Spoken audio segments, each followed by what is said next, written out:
Serious తీసుకోలేదు. ఇప్పుడు అది బయటకు వస్తుంది అసలు పవర్ ఎందుకు ఆ టైంలో పోయింది అని. ఇప్పుడు చూస్తే డ్రోన్ 20 నిమిషాలు తిరిగిందట, జనసేన పార్టీ కార్యాలయం రికార్డ్ చేసిందట మొత్తం అంతా. పెద్దలు శాంతిప్రసాద్ గారికి, వర్మ గారికి ముందుగా నమస్కారాలు. ఇది అంటే ఏ పార్టీ నాయకుడైనా ఎవరికైనా కూడా ఇలాంటివి జరగడం అనేటువంటిది మంచి పద్ధతి కాదు. దాన్ని మేము ఖండిస్తూ ఉన్నాం. ఎందుకంటే గతంలో కూడా కొన్ని సంఘటనలు విన్నాము. హైదరాబాద్లో ఇన్సిడెంట్, లేదా విజయవాడలో మీరు అన్నట్టుగా ఆ పవర్ కట్ అనేటువంటి ఇన్సిడెంట్ అయింది, లేదా ఇప్పుడు మళ్ళీ డ్రోన్ తిరగడం అనేటువంటిది. మరి ఇలాంటి ఇన్సిడెంట్స్ జరుగుతూ ఉన్నాయి. కాకపోతే దీనికి ఎవరు బాధ్యత వహించాలి అని మీరు ముందుగా మాట్లాడారు వర్మ గారు. ఎవరు బాధ్యత వహిస్తారండి? ఎవరు అధికారంలో ఉంటారో వాళ్ళే బాధ్యత వహిస్తారా? దీని వెనకాల ఎవరున్నారు అనేటువంటి మాట కూడా మీరు మాట్లాడారు. దీని వెనక ఎవరుంటారు? దీనికి ప్రభుత్వమే పూర్తి బాధ్యత వహించాల్సినటువంటి అవసరం ఉంది. ఒక డిప్యూటీ సీఎంకి, అందులో ఒక ప్రజాదరణ కలిగినటువంటి ఒక సినిమా హీరో, అలాంటి వ్యక్తి సహజంగా మరి పబ్లిక్లోకి ఆయన వెళ్తున్నప్పుడు ప్రజలందరూ రావడము అనేటువంటిది సహజంగా జరిగేటువంటి విషయమే. మరి ఇప్పుడు గత సంఘటనలు కూడా తీసుకుంటే, ఒకప్పుడు చంద్రబాబు నాయుడు గారి మీద కూడా అలిపిరిలో మరి దాడి జరిగి అదృష్టవశాత్తు తప్పించుకోగలిగారు. అలాంటి సంఘటనలు జరగకుండా ఉండాలంటే ముందు జాగ్రత్త చర్యలు అనేటువంటిది అవసరం ఏ నాయకుడికైనా. మరి ముఖ్యంగా అంటే పవన్ కళ్యాణ్ గారు మరి ఆయన ఇప్పుడు డిప్యూటీ సీఎం హోదాలో ఉండి మరి ఆయన యొక్క టూర్ ప్రోగ్రాంలోనే ఒక నకిలీ ఐపీఎస్ తిరుగుతున్నారంటే ఇది పోలీస్ వ్యవస్థ అసమర్థత అనాలా, ఇంటెలిజెన్స్ వ్యవస్థ అనేటువంటి దానికి వాళ్ళు చూపించేటువంటి అలసత్వం అనాలా. ఇప్పుడు ఒక ఐపీఎస్ ఆఫీసరు, నకిలీ ఐపీఎస్ ఆఫీసర్ మరి ఆయన కాన్వాయ్లో తిరగడం అనేటువంటిది ఎంత ఘోరమైన విషయం.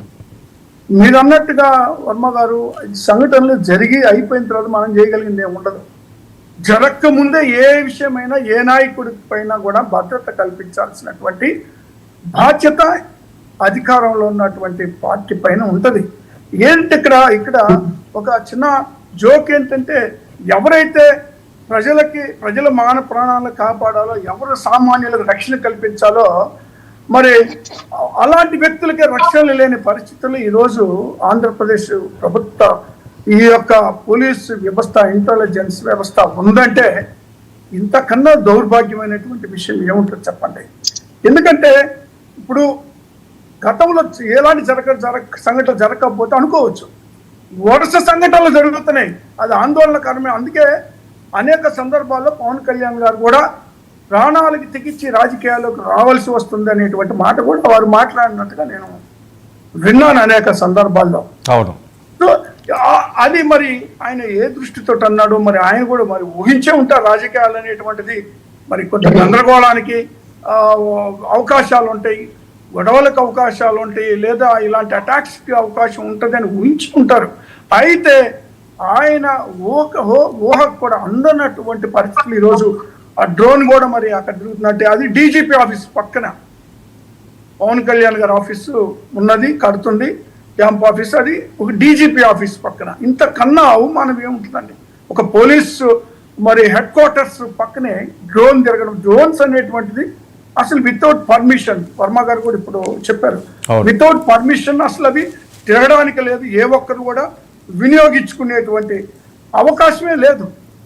కాకపోతే నేనేమంటానంటే, ప్రతిసారి ఏదో ఇప్పుడు ప్రతి సంఘటనలకి వైసీపీనో లేదా గత ప్రభుత్వాన్నో బాధ్యులుగా చేసో, లేదా వాళ్ళ మీద ఒక విమర్శ వేసి దాన్ని చేతులు కడుక్కొని వెళ్ళిపోవడమో లేదా దులుపుకొని వెళ్ళిపోయినటువంటి విధానం కాకుండా ప్రతి నాయకుడికి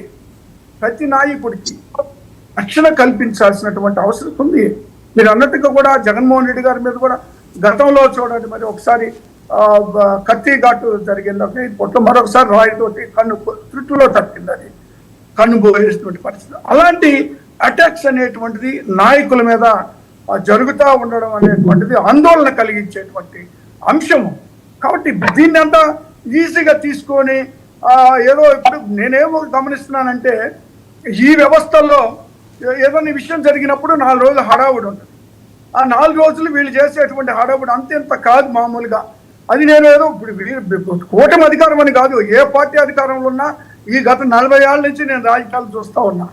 ఎప్పుడు ఏదైనా ఇన్సిడెంట్ జరిగినప్పుడు ఆ రోజు కొద్దిగా హడావుడి చేస్తారు, 4 రోజులు జనాలు మళ్ళీ మర్చిపోయిన తర్వాత మళ్ళీ యథావిధిగానే కార్యక్రమాలు జరుగుతూ ఉంటాయి.